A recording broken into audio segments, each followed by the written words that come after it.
Bonjour, on va parler du mystère du monde quantique avec Mathieu Burnia, moi-même, autour d'une bande dessinée qui justement s'intitule Le mystère du monde quantique. Quel est le mystère du monde quantique? Il part d'un décalage énorme qui est que la physique quantique, en fait, elle existe partout autour de nous. Par exemple, la lumière du soleil, que Mathieu est en train de dessiner en temps réel, est due à un phénomène quantique d'interaction de particules au centre du soleil, un phénomène qui n'est pas explicable par la physique classique. Le fait que certaines particules qui se repoussent puissent tout de même réagir entre elles. Donc, tous les jours, quand on voit la lumière du soleil, on pourrait penser le mystère quantique est déjà là. Mais en fait, il est là dans des choses beaucoup plus simples. Le fait que vous êtes tous assis sur des chaises et la résistance mécanique d'une chaise au poids du corps est en fait due à des interactions des nuages électroniques quantiques des atomes dans la chaise et des atomes dans votre corps. Donc c'est aussi quelque chose d'aussi simple de la vie de tous les jours et d'origine quantique. Mais plus profondément, toute la vie et toute la chimie, et donc ici on voit la chimie de la vie avec l'ADN, n'existe et n'a la stabilité qui permet la vie et la reproducibilité de la vie et l'ADN grâce en fait au monde quantique, au fait qu'il y a des choses qui sont stables. Et puis, si aujourd'hui ou ce soir vous écoutez un disque laser, un CD ou regardez un DVD, il faut penser aussi que le phénomène laser est un phénomène qui est purement d'origine quantique. Donc notre vie de tous les jours est essentiellement fondée sur le monde quantique. Et bien sûr, si vous avez un ordinateur ou un smartphone, toute la physique du solide qui fait marcher la physique des semi-conducteurs qui fait que notre technologie existe, des ordinateurs et des smartphones, est d'origine quantique. Donc tout le monde sait ça, tout le monde est d'accord pour dire que en fait, la physique quantique est au fondement de toute la vie qui nous entoure, depuis le soleil jusqu'à la technologie moderne. Et la physique quantique, sa formulation mathématique a été finalisée en 1925. Donc on pourrait croire que tout le monde est d'accord et que c'est quelque chose de vieux qui est utilisé dans la technologie. Et donc on sait très bien, tout le monde est d'accord sur ce que veut dire la physique quantique. Eh bien, en fait non, il reste un mystère où tout au moins les gens ne sont pas d'accord sur l'interprétation du monde quantique. Alors pour bien comprendre, on va faire une courte, avec Mathieu, introduction au monde quantique. Rappelons un phénomène simple qui est celui des interférences d'ondes. Si vous avez, on est ici à Nantes, donc la mer est juste à côté, si vous avez une digue face à une houle marine, vous avez des oscillations qui viennent ici de la gauche, pour vous aussi, donc des vagues qui arrivent de la mer, et ces vagues rencontrent la digue et elles vont passer par 2 trous dans la digue, et chacun de ces trous dans la digue vont réémettre un système d'ondes là où il y a le trou. Et un phénomène caractéristique des ondes, c'est que les ondes réémises par ces 2 trous vont se propager derrière les trous et vont se superposer. Dans la partie derrière la digue, vous allez avoir des endroits où 2 ondes arrivent avec les crêtes qui arrivent en même temps. Donc du coup, 2 ondes se superposent. Là où les 2 crêtes se superposent, vous avez une onde plus intense. Et si vous avez une crête qui se superpose à un creux de l'onde, en revanche, les 2 ondes vont se détruire. Et donc derrière la digue, à un endroit, dans une ligne, vous allez avoir des endroits où l'oscillation due à la combinaison des ondes qui sont passées par les 2 trous dans la digue sont très fortes, et d'autres où elle est nulle. Et ça, c'est ce qu'on appelle le phénomène d'interférence d'une onde. Ici, une onde classique, une onde au sens d'une onde à la surface de l'eau.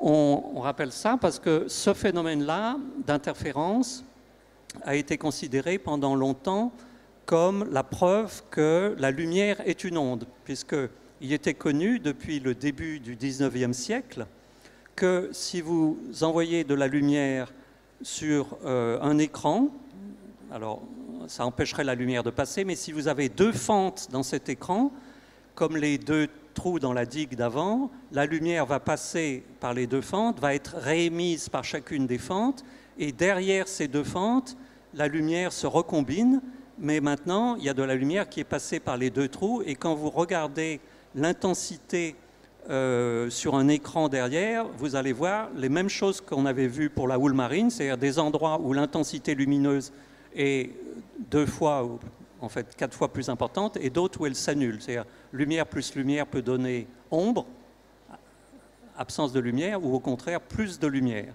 Et ce phénomène du fait que la lumière passant par deux trous se recombine, au XIXe siècle, une fois qu'il avait été découvert par un Anglais, Young, et Fresnel, un Français, on a conclu que la lumière était une onde. Mais on s'est aperçu au XXe siècle que chaque objet quantique, comme la lumière ou les particules, ont en fait une nature mystérieuse. Parce que si, au lieu d'envoyer maintenant une onde lumineuse sur deux fentes, vous envoyez des électrons. Les électrons, quand ils ont été découverts à la fin du XIXe siècle, on pensait que c'était des petites particules, comme des petites billes. Et donc, on pourrait penser que si on envoie une petite bille dans deux fentes, soit la bille va passer à gauche, soit elle va passer à droite, et après, elle va frapper l'écran au fond, mais il ne va pas y avoir interférence parce qu'il n'y a pas une onde qui passe par les deux fentes et qui va pouvoir se superposer en donnant plus d'électrons ou moins d'électrons. Il y en a la moitié qui vont passer à gauche et la moitié qui vont passer à droite. Eh bien non, quand vous faites l'expérience, ça a été découvert après la prédiction théorique d'ailleurs en 1927, expérimentalement, vous envoyez des électrons sur deux fentes, derrière l'écran, les électrons arrivent un par un, donc ça correspond bien à l'idée qu'on se fait qu'un électron c'est une particule, comme une petite bille.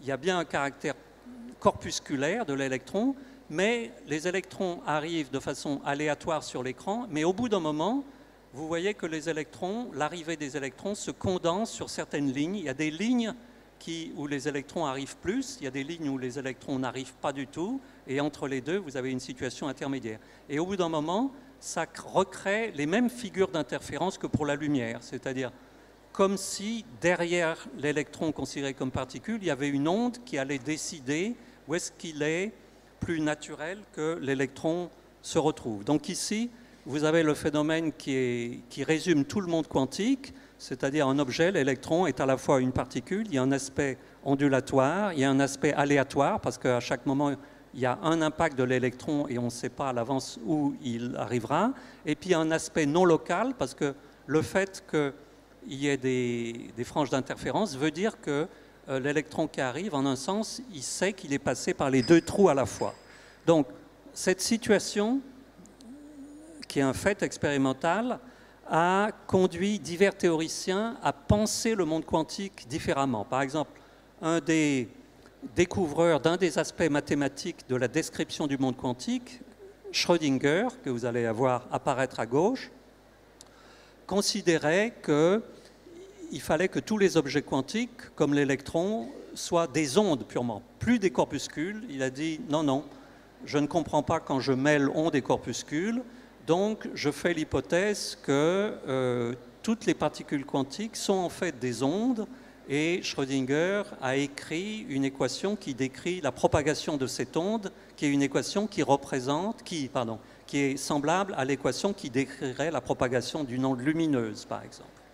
Mais Schrödinger a dit ça, mais ensuite, d'autres scientifiques, dans les années 20, ont dit non, il manque quelque chose à l'onde de Schrödinger. En particulier, on va voir apparaître Max Born qui a dit il y a le côté aléatoire, puisque je veux bien qu'il y ait des ondes, mais quand je mets un détecteur à électrons, en fait, il voit arriver des particules, il voit arriver un impact d'un électron à tel endroit, à tel endroit, à tel moment, et donc il y a quelque chose d'aléatoire, comme symbolisé par le dé, et donc il faut considérer que l'onde dont parle Schrödinger n'est pas une vraie onde réelle, mais c'est une onde de probabilité, en ce sens que le mouvement des particules suit des lois de probabilité, mais la probabilité elle-même se propage comme une onde selon une loi de causalité. Alors du coup, il y avait quelque chose de pas très clair. Quel est le mélange entre causalité et probabilité, puisque la borne nous dit qu'il faut mettre les deux ensemble sans expliquer comment les réconcilier. Et à peu près à la même époque, un peu après, Werner Heisenberg a, en utilisant le formalisme mathématique en fait, de la mécanique quantique, a dit oui, mais dans ce formalisme, il y a quelque chose qui représente la position d'une particule et quelque chose qui représente la vitesse, ou ce qu'on appelle l'impulsion, le produit de la masse par la vitesse de cette particule. Et je trouve une inégalité qui fait que je ne peux pas mesurer avec grande précision à la fois la position et l'impulsion, la vitesse. Si je connais la position avec grande précision, la vitesse est très mal connue. Et réciproquement, si je connais la vitesse avec grande précision, la position est très mal connue, un peu comme si le côté particule, position, était présent mais limité par le côté onde. Et cette idée qu'il fallait peut-être deux images des particules a été amplifiée par Niels Bohr, qui a introduit un mot, tout au moins, le concept associé étant assez obscur pour la plupart des gens, à part Niels Bohr lui-même. Même Niels Bohr disait que, en fait, les idées profondes devaient rester obscures, en tout cas les siennes sont restées obscures, en disant qu'il y a une complémentarité dont un exemple particulier est le fait que l'objet quantique n'est ni une particule ni une onde, mais un aspect est un aspect corpusculaire et un autre aspect est un aspect ondulatoire, et il faut de temps en temps décrire un objet comme une particule et de temps en temps comme une onde, mais pas les deux à la fois. Toutes ces discussions de Schrödinger, Born, Heisenberg et Bohr n'ont pas convaincu l'autre très grand créateur de la réalité quantique, qui était Einstein, puisque on a tendance à considérer que Einstein est l'inventeur des deux théories de la relativité restreinte et la relativité générale. Et il y a une légende qui dit qu'à la fin de sa vie, Einstein a rejeté la physique quantique parce que c'était un dinosaure qui refusait le progrès de la science, il ne comprenait pas la nécessité de devoir introduire une description quantique de la réalité. Ça, c'est oublier que c'est Einstein lui-même, en fait, qui a introduit les concepts les plus révolutionnaires de la physique quantique dès 1905. Je veux dire, Planck avait introduit quelque chose qui va mener au monde quantique, mais Planck n'avait pas compris le monde qu'il créait, alors que c'est Einstein qui a compris vraiment le monde quantique dès 1905, 1906, avec le concept de la lumière étant à la fois une onde et une particule. C'est lui qui a introduit les probabilités dans la physique quantique, donc il connaissait en fait très bien la physique quantique, mais il a découvert des aspects inacceptables pour lui de la description du monde quantique tel que nous le montrent les équations de Schrödinger et d'Heisenberg. En particulier, il a remarqué que si vous croyez à la description mathématique du monde quantique, eh bien le monde autour de nous devrait être complètement flou, parce qu'il n'y a pas contrairement à ce qu'on dit souvent, on dit souvent le monde quantique c'est le monde des particules, des atomes, et puis quand vous arrivez au monde des objets macroscopiques comme nous, c'est autre chose, c'est la physique classique de Newton, et il n'y a pas de problème. Voilà, il y a le monde classique et le monde quantique. Et pour Einstein, c'était inacceptable parce que la physique doit être une, elle doit expliquer les choses avec une clarté logique. Et si vous prenez les équations du monde quantique, vous vous apercevez que le monde devrait être flou.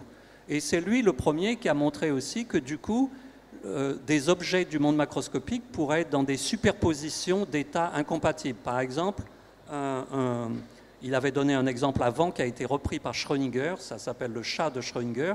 Si vous mettez un chat dans une boîte et que dans cette boîte, il y a aussi un dispositif qui peut lâcher un gaz mortel, mais le dispositif qui va lâcher ou ne pas lâcher le gaz pendant les 3 minutes qui suivent la mise du chat dans la boîte est un processus d'origine microscopique, quantique. Et donc, il est censé être aléatoire d'après la description habituelle du monde quantique, ce qui veut dire qu'au bout de 3 minutes, il y a une chance sur 2 que le gaz ait été lâché ou pas. Et du coup, d'après le formalisme de la mécanique quantique, le chat est dans une superposition d'un chat vivant et d'un chat mort, 50-50, c'est-à-dire le chat devrait nous apparaître moitié mort, moitié vivant. Or, ça n'est pas ça que l'on voit.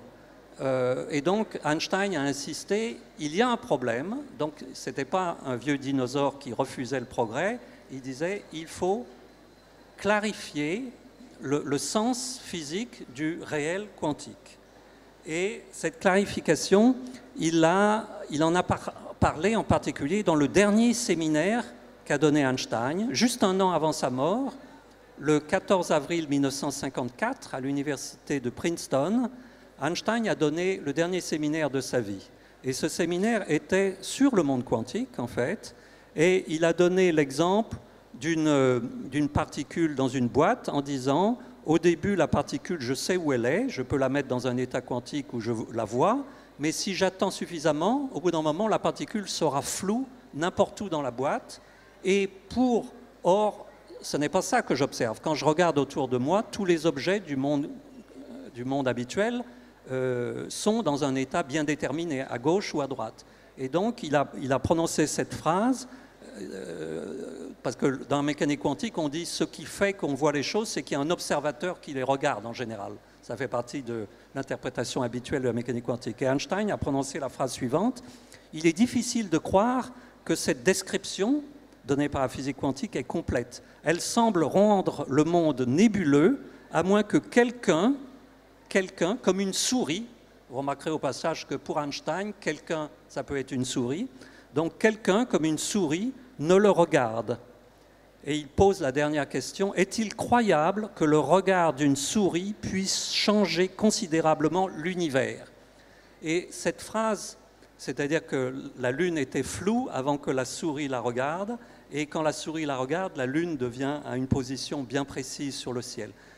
On sait qu'Einstein a prononcé cette phrase parce qu'il y avait un jeune physicien américain qui avait 25 ans, qui s'appelait Hugh Everett, qui a écouté cette conférence d'Einstein, et à notre avis, c'est ça qui a donné à Hugh Everett l'énergie, parce que c'est le grand Einstein posait une question, il y a quelque chose à comprendre. Eh bien, Everett s'est embarqué dans le principe de comprendre la réalité quantique.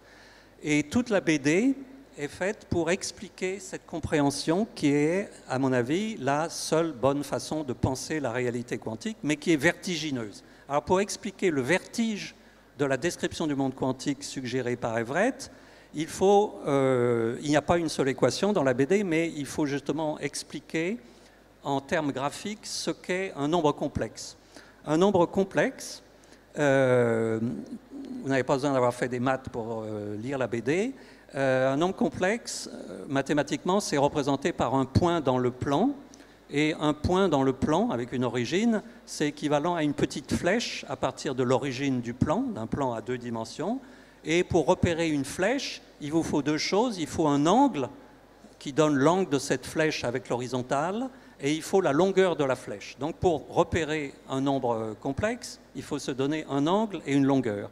Et la convention avec Mathieu qu'on utilise dans la BD est de représenter une flèche dans le plan par une couleur en utilisant 2 informations de la couleur, la nuance de couleur et l'intensité de la couleur. Donc les nuances de couleur, rouge, orangé, jaune, vert, bleu, pourpre, violet, rouge, vous voyez, ça fait un cercle en fait. Vous pouvez mettre les nuances de couleur pour définir un cercle, puisque le violet, le pourpre revient vers le rouge. Donc là, vous avez un cercle naturel.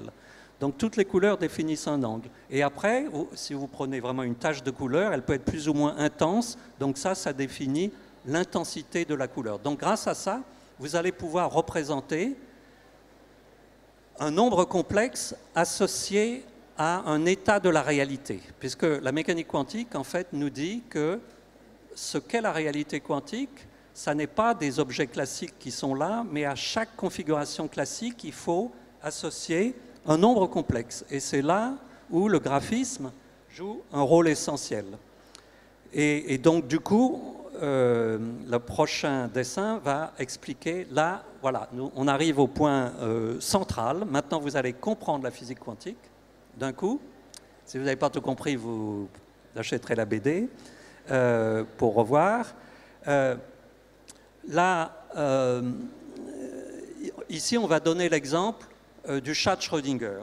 Vous avez, dont je parlais auparavant, donc vous avez une boîte. Dans cette boîte, vous avez un mécanisme qui, après 3 minutes, peut lâcher ou ne pas lâcher un gaz mortel. Eh bien, la mécanique quantique nous dit qu'après 3 minutes, l'état de réalité du chat dans la boîte, y compris tout ce qui est dans la boîte, y compris l'air qui est dans la boîte, le gaz, etc., doit être considéré comme étant dans une superposition de 2 états à la fois. Mais cette superposition, elle est donnée par 2 poids, c'est-à-dire c'est la surimpression de 2 réalités, chaque réalité ayant un certain poids donné par un nombre complexe. Mais un nombre complexe, on vient de dire que c'est donné par une couleur avec une intensité et une nuance et une intensité. Après 3 minutes, comme il y a une chance sur 2 que le chat soit mort ou soit vivant, il faut considérer qu'il va y avoir 2 nuances de couleurs différentes. Le chat bleu qui est encore vivant et avec la même intensité mais une autre couleur, parce que c'est un autre nombre complexe. Mathieu est en train de dessiner le chat rouge qui est mort. Bien. Mais vous voyez que le dessin, la bande dessinée, permet ici de représenter cette réalité. C'est-à-dire la vraie réalité, c'est ça. C'est le dessin des 2 à la fois. Et les gens savaient ça avant Everett, mais justement ils disaient, mais c'est absurde parce qu'on ne voit pas ça. Donc ça ne peut pas être ça la réalité. Et l'idée géniale d'Everett est de dire, oui, mais en fait, qui dit que ça n'est pas ça? Si vous dites que je ne vois pas ça, il faut introduire quelqu'un qui regarde le chat. Et quelqu'un que Mathieu est en train de dessiner, c'est notre héros, le héros de la BD, Bob, le détective qui va essayer de résoudre avec son chien, parce que dans la BD, le chat est remplacé par un chien, d'ailleurs, mais enfin, il ne faut pas dire la fin de la BD, d'ailleurs, ça se finit très bien, n'ayez pas peur. On a 2 détectives, Bob et son chien Rick, et donc, en fait, la description quantique de la réalité du chat de Schrödinger, c'est que vous avez Bob bleu qui voit le chat vivant bleu. Ça, c'est un élément de la superposition. Et il y a un autre Bob qui est une superposition de Bob dans un autre état qui, lui, va être un Bob rouge qui va voir le chat mort. Et que la mécanique quantique nous dit la réalité, c'est la superposition des 2, c'est-à-dire que c'est pas 2 dessins comme ça mis en décalque l'un sur l'autre. La réalité, c'est la somme des 2 dessins. De ce point de vue-là, on peut dire que la meilleure façon de penser la réalité quantique, c'est une technique cinématographique qui s'appelle la surimpression. Par exemple, vous vous souvenez peut-être du film d'Alain Resnais, Smoking, No Smoking. C'est un film où, selon un film dont il existe plusieurs versions, puisque dans certaines versions, bon, il fume, dans d'autres, il ne fume pas. Mais dans la même version, en fait, quand quelqu'un pose une question, on répond parfois si ou parfois ça, et du coup, l'histoire branche sur quelque chose d'autre. Donc, dans le film d'Alain Resnais, il y a plusieurs films, il y a plusieurs histoires possibles. Et on les représente linéairement, c'est-à-dire il y a un film qui représente une histoire A, puis un film qui représente une histoire B. Eh bien, mais avec les techniques cinématographiques, vous pouvez imaginer que vous surimpressionnez sur la même pellicule les 2 histoires en même temps. Et donc, et non seulement 2, mais plusieurs histoires, un très grand nombre d'histoires. Donc, sur l'écran de cinéma, d'ailleurs, on pourrait essayer ici aux Utopiales un jour de faire un film comme ça pour voir. Sur l'écran de cinéma, vous aurez donc une espèce de brouillamini de plusieurs histoires à la fois, donc du flou. Mais il faut penser que dans ces films surimpressionnés, il y a des personnages qui appartiennent à des couches, des sous-couches du film, et eux ne sont conscients que de la sous-couche à laquelle ils appartiennent. C'est-à-dire, ils sont conscients de ce qui s'est passé dans cette sous-couche de l'histoire, etc. Donc vous voyez que à l'intérieur des sous-films, les gens ne voient qu'une seule réalité. C'est ça l'idée d'Everett. L'idée d'Everett, c'est que Bob bleu ne voit que le chat bleu et Bob rouge ne le voit que le chat rouge. La réalité est la superposition des 2, mais il a démontré mathématiquement que tout se passe comme si chaque morceau de la sous-réalité quantique n'était pas consciente des autres morceaux. Mais ça veut dire que la vraie réalité quantique est une superposition à l'infini. Et cette superposition existe au niveau cosmologique qui va être la dernière image que l'on va présenter. Donc ici, oui, ici vous avez tous nos personnages qui sont embarqués dans la mer furieuse des ondes quantiques à la recherche de la réalité quantique. Il y a Einstein, il y a Schrödinger, il y a Planck, il y a Heisenberg, il y a Bohr. Mais rassurez-vous, ils n'écrivent pas d'équations. Et il y a à l'avant du bateau, il y a nos deux détectives, Bob à la tête rondouillarde et son chien Rick. Et ici, ils sont représentés, comme à la fin de la BD, ayant découvert le fait que l'univers total, parce que contrairement à ce que l'on dit toujours, où on dit le monde, j'ai déjà dit mais je le répète, c'est quelque chose qui concerne le monde des atomes, il y a du flou à l'intérieur des atomes, mais à notre niveau ici, il n'y a pas de flou. Je vois un monsieur ici avec un t-shirt rouge, ici une jeune femme avec des lunettes qui me regarde, des longs cheveux, je n'en vois qu'une, je ne vois pas un flou terrible. Eh bien, la physique nous dit, la réalité, en fait, au niveau macroscopique et même cosmologique, par exemple, les galaxies ne sont pas dans un seul état, mais il y a des superpositions de la même galaxie qui existent dans plusieurs états. Alors, pour beaucoup de gens, y compris beaucoup de physiciens, peut-être d'ailleurs plus de physiciens que des gens non physiciens, cette idée vertigineuse que l'univers cosmologique puisse être dans des superpositions de réalités différentes est trop absurde pour être acceptable. Parce qu'on dit non, c'est trop contraire au sens commun. Et du coup, quand Hugh Everett, en 1957, a proposé cette idée, ceux qui ont compris l'idée d'Everett, beaucoup l'ont rejetée en disant c'est absurde, je veux dire, on ne va pas croire ça, et où son idée a été châtrée, c'est d'ailleurs on l'a ramené à des questions d'équation sans la prendre vraiment au sérieux. Et on pourrait dire, vous pourriez dire que là je suis en train de dire n'importe quoi aussi, que je suis un illuminé et pas un vrai scientifique de dire ça. Je ne suis pas là pour montrer mes crédits scientifiques, mais j'en ai certains, ne vous inquiétez pas, je suis sérieux, et Mathieu aussi, nous sommes sérieux avec Mathieu pour dire c'est ça le réel quantique, et le fait que cette idée viole le sens commun, parce que ça viole le sens commun, puisque dans la vie de tous les jours, on ne voit pas ces superpositions, d'abord, mathématiquement, Everett a montré comment résoudre la question, c'est-à-dire à l'intérieur du formalisme de mécanique quantique, vous démontrez que chaque copie de nous-mêmes n'est pas consciente des autres copies, donc il n'y a pas de problème. Mais il reste le problème d'accepter cette image de la réalité. Et le dernier point que je veux faire, c'est qu'en fait, toute l'histoire de la physique va dans le sens de violer très profondément le sens commun. Il y a plus de 2000 ans, les Grecs avaient proposé, en fait c'était Aristarque de Samos, quelque chose comme 400 ans avant Jésus-Christ, avait proposé que la Terre était en mouvement, à la fois sur elle-même, en rotation, et autour du Soleil.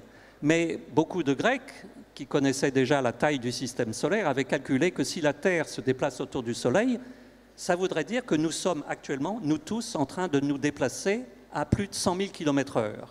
Et pour un Grec, mais aussi pour un Nantais, aller à 100 000 km/h, c'est absurde. Je veux dire, si vous êtes sur votre mobilette à 20 km/h, vous voyez déjà les choses bouger dans tous les sens.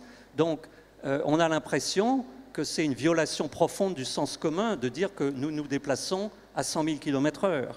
Et il a fallu développer une nouvelle physique, qui a été développée par Galilée, pour dire, eh bien, nous ne nous rendons pas compte de ce mouvement. C'est-à-dire, il est vrai que nous nous déplaçons là, à 100 000 km/h, et même en fait à 1 million de km/h quand vous tenez en compte du mouvement de la galaxie dans l'univers, mais c'est quelque chose que la physique explique comme étant non visible.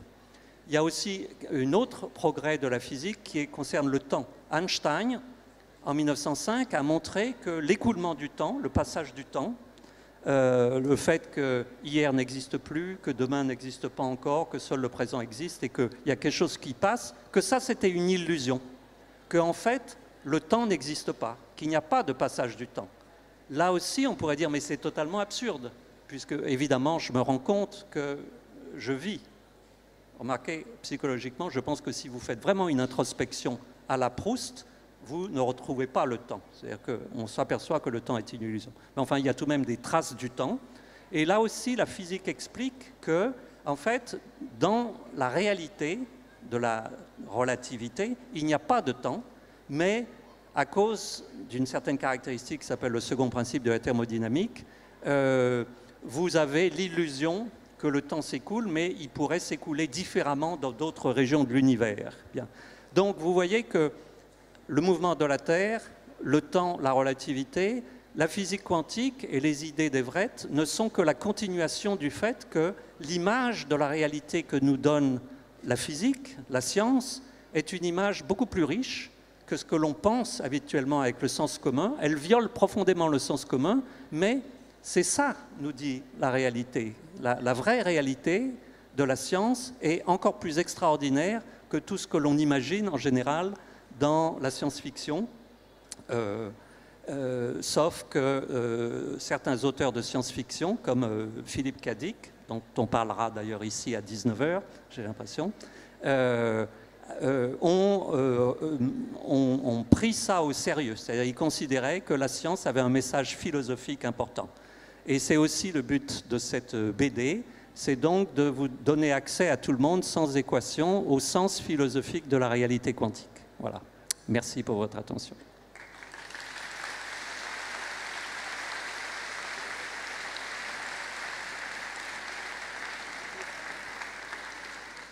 Bonjour. Je voulais savoir si vous avez été inspiré par Gamow et son ouvrage Le monde de Monsieur Tompkins pour essayer de rendre compte au grand public des théories de la physique quantique. Bonne question. J'aime beaucoup les ouvrages de Gamow, effectivement, qui sont très intéressants. Même si Gamow, en fait, donne une idée de la physique quantique qui est compatible avec ce que disaient Born et Heisenberg. En fait, il est dans une interprétation qui n'est...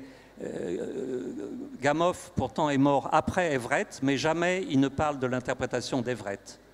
Donc, ici, on a essayé d'aller au-delà de Gamow. Mais ces livres sont tout à fait intéressants à lire. Bonjour. Voilà, je voudrais vous présenter deux images qui me sont venues à l'idée lorsque vous avez parlé. La première image, c'est celle que nous ressentons au quotidien, c'est-à-dire le fait d'imaginer des choses à chaque fois que nous sommes confrontés à une réalité. Et la deuxième, c'est les différentes dimensions qui sont possibles à chaque fois qu'il y a un choix. Je voulais savoir, selon vous, laquelle de ces deux images serait la plus représentative de la physique quantique? Je prendrais plutôt le choix, c'est-à-dire si vous hésitez pour un choix, même un choix de savoir quel vêtement vous allez porter ce jour, et si l'hésitation venait vraiment d'un phénomène quantique, ce qui n'est pas clair, de savoir, bon, le cerveau fonctionne grâce à des phénomènes quantiques, donc il y a certains choix qui doivent être d'origine quantique, mais pas tous, parce qu'il faut être sûr que ça vient d'origine quantique. Eh bien, l'exemple du choix est une bonne façon de penser les choses. C'est-à-dire, si après le choix, vous avez choisi quelque chose, en fait, vous êtes dans une superposition de deux réalités différentes, mais la personne qui a choisi tel objet ou tel autre n'est pas consciente de l'autre choix. Donc, ce que nous dit vraiment la physique quantique, c'est que la réalité est devenue plus riche, et donc les deux choix ont été réalisés et coexistent, mais ne sont pas conscients l'un de l'autre. Merci pour cette magnifique conférence.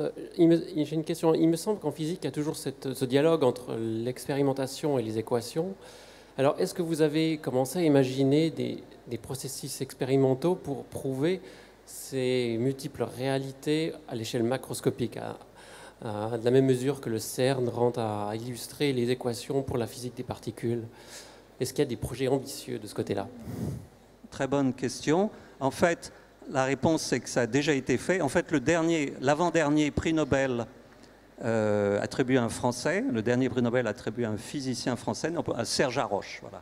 Serge Haroche, de l'équipe du laboratoire Kastler-Brossel à l'École normale supérieure à Paris, a eu le prix Nobel avec son équipe pour justement une manip où vous aviez dans son laboratoire un objet de taille macroscopique qui avait en gros 1 mètre de haut, qui était un énorme une cavité en métal supraconductrice et il a démontré qu'on pouvait mettre dans cette cavité l'état de la lumière. Il y avait de la lumière, l'objet quantique dont on parlait, c'est la lumière à l'intérieur de cette cavité. Eh bien, la lumière était dans une superposition de deux états macroscopiquement différents.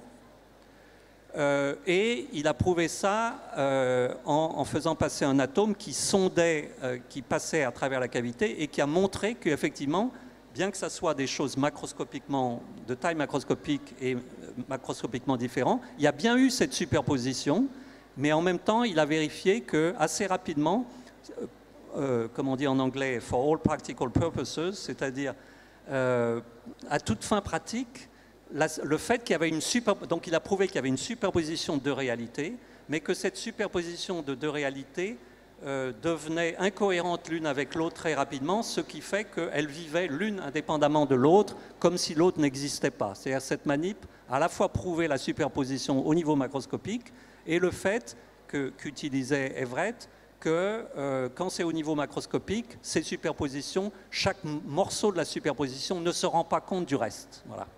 Mais donc, ça a été important et ça a donné un prix Nobel. Et donc, ça a bien vérifié que le monde quantique va au niveau macroscopique, que les superpositions existent, qui est effectivement un point crucial, au niveau macroscopique. Bonjour, je voulais savoir oui, si dans votre bande dessinée, vous parliez de synchronicité, parce que je l'entends souvent évoquer, mais finalement pas en conférence. Et j'ai l'impression que le côté scientifique évacue cette histoire de synchronicité et qui me semble être, parce que c'est très flou pour moi, une sorte de conscience de l'état quantique du monde. La synchronicité, au sens de Jung, donc Carl Gustav Jung, a été un sujet de discussion important entre Carl Gustav Jung et un des créateurs de la physique quantique, qui n'apparaît pas dans la BD parce qu'on ne pouvait pas mettre tout le monde, qui était Wolfgang Pauli. Donc Pauli était prêt effectivement à considérer que peut-être la physique quantique pourrait aider du côté de la synchronicité. Personnellement, je n'ai pas réfléchi à la question.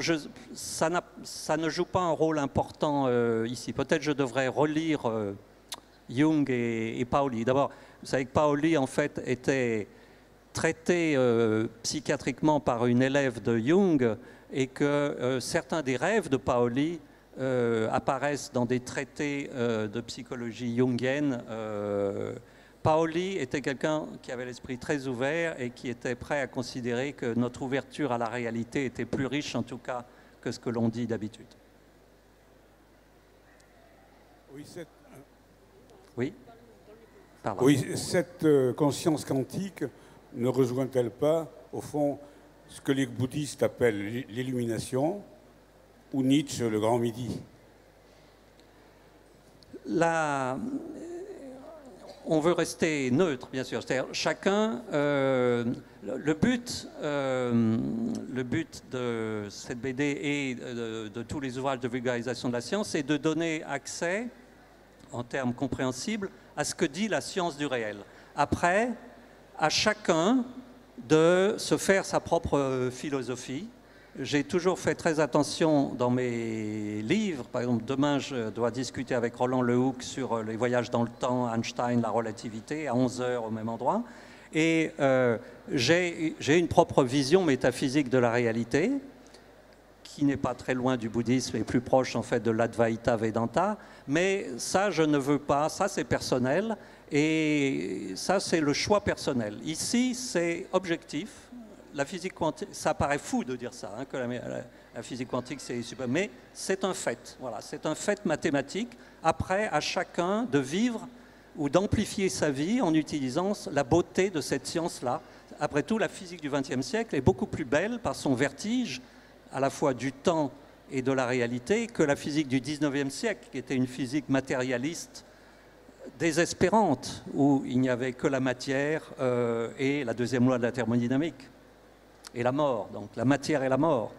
Pardon, vous essayez d'expliquer, en gros, la mécanique quantique ou la physique quantique et un état quantique, et comment on arrive aux observables qu'on peut voir dans la physique, on va dire, classique?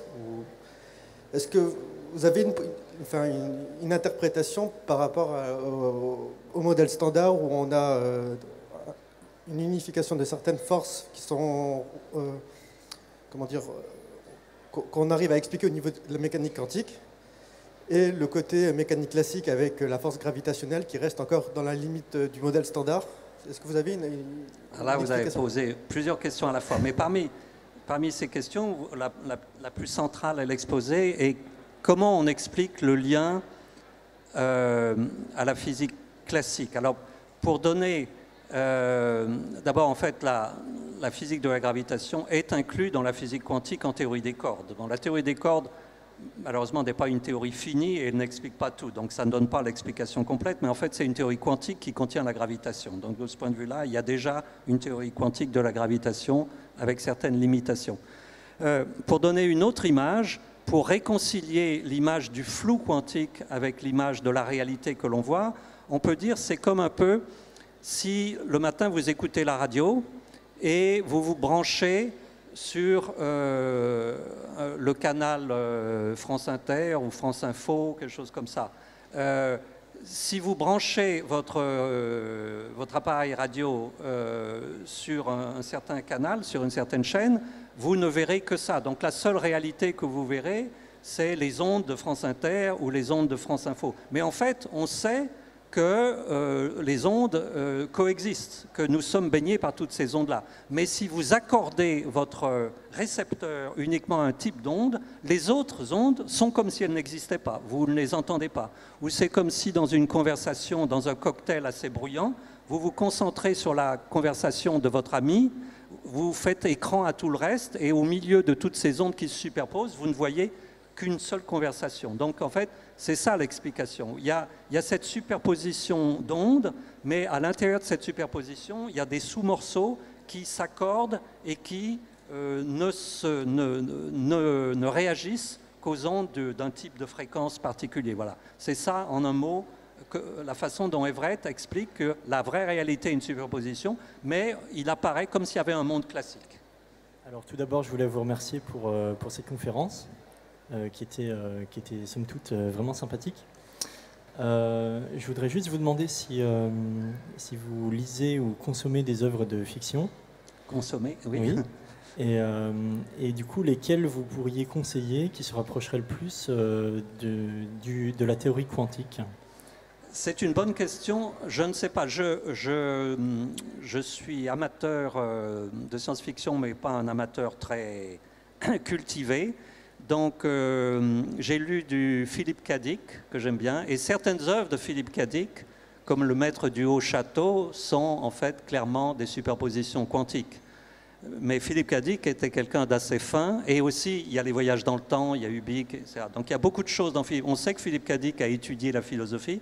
Apparemment, il connaissait bien ce qui se passait. Je respecte beaucoup la science-fiction parce que je considère que, vous voyez, beaucoup de scientifiques, si vous leur parlez de la mécanique quantique, ils vous disent « Non, non, c'est des calculs, fais des calculs et tais-toi, c'est pas important, Everett, c'est n'importe quoi ou ça n'est pas intéressant. Hein ». Du coup, la virulence de cette réalité quantique, très exceptionnelle, est perdue pour beaucoup de scientifiques ou dans les livres scientifiques. Alors que la science-fiction, elle a gardé souvent la virulence des idées de la science. Et donc, je ne connais, à part Philippe K. Dick, je ne connais pas beaucoup d'autres œuvres, je ne sais pas, je serais intéressé, si vous connaissez des œuvres où le monde quantique joue un rôle, je serais intéressé à les connaître. Peut-être ça a été peu exploré. Bonjour. Je me suis intéressé au Human Brain Project, je ne sais pas si vous avez entendu parler de ce projet. Quel project, pardon? Le Human Brain Project en Suisse, qui est à Lausanne, qui est situé dans les locaux de l'École Polytechnique Fédérale de Lausanne. Pour ceux qui ne connaissent pas, c'est un projet qui a été massivement financé par l'Union européenne à hauteur d'1 milliard d'euros, je crois, pour faire de l'ingénierie inversée du cerveau humain. Donc, nous, on modélise le fonctionnement de neurones, puis ensuite des colonnes neuronales, pour ensuite, ils le veulent, obtenir la simulation d'un cerveau humain sur supercalculateur. Et quand on parle aux neurologues qui travaillent sur le Human Brain Project, quand on parle aux autres scientifiques, quand on leur dit qu'il y aura peut-être, quand qu'on soumet l'idée qu'il y a peut-être une dose de quantique dans le cerveau, mais ce sont des gens qui vous rient au nez. Est-ce que vous pourriez l'expliquer? Je ne comprends pas pourquoi il rit au nez. J'ai l'esprit ouvert, mais le cerveau est un milieu à une température assez élevée. Et un système, il y a des connexions quantiques, tout est quantique dans le cerveau, mais ça baigne dans un milieu à température relativement élevée.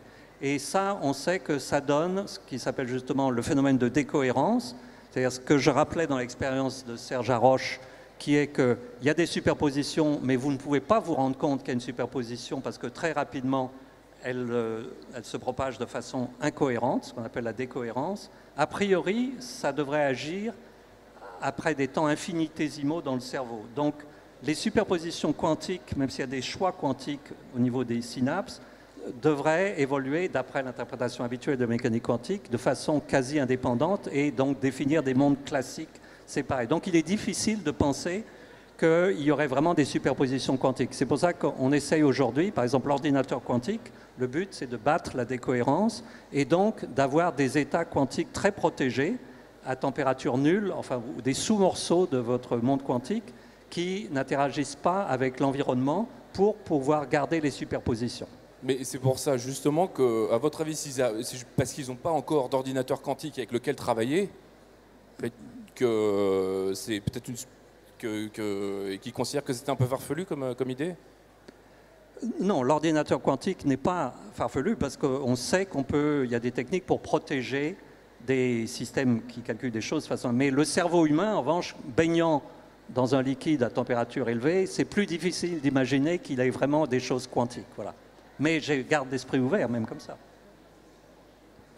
Moi, je voudrais juste savoir, en fait, si l'observateur n'est pas capable de voir la superposition, et comment on fait alors pour montrer expérimentalement qu'il y a vraiment une superposition? Comment c'est seulement possible, du coup, de mettre en place une expérience?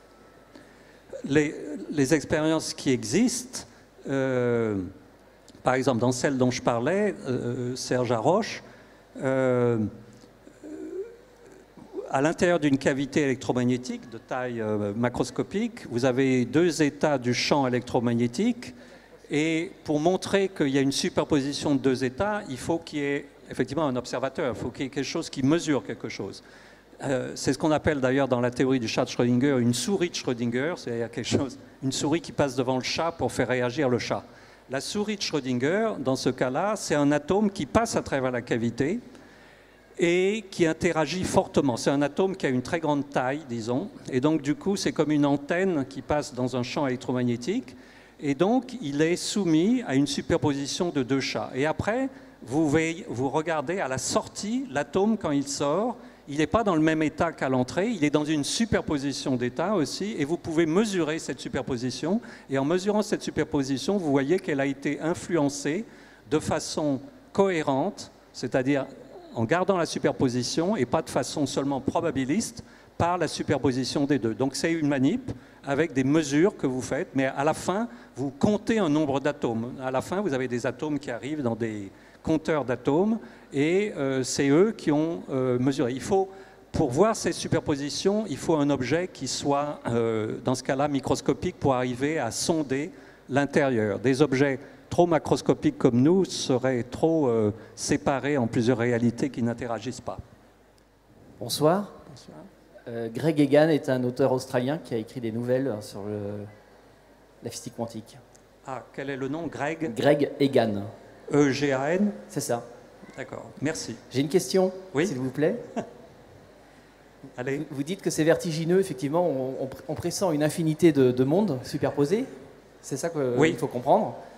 Mais ces mondes-là sont absolument inaccessibles à notre réalité à nous. Donc est-ce qu'ils tombent dans le domaine de la science?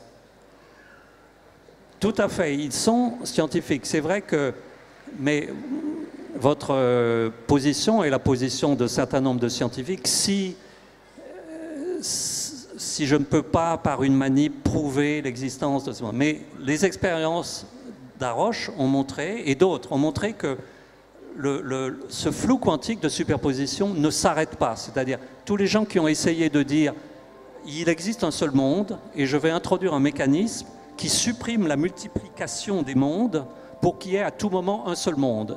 Là, il y a beaucoup de problèmes.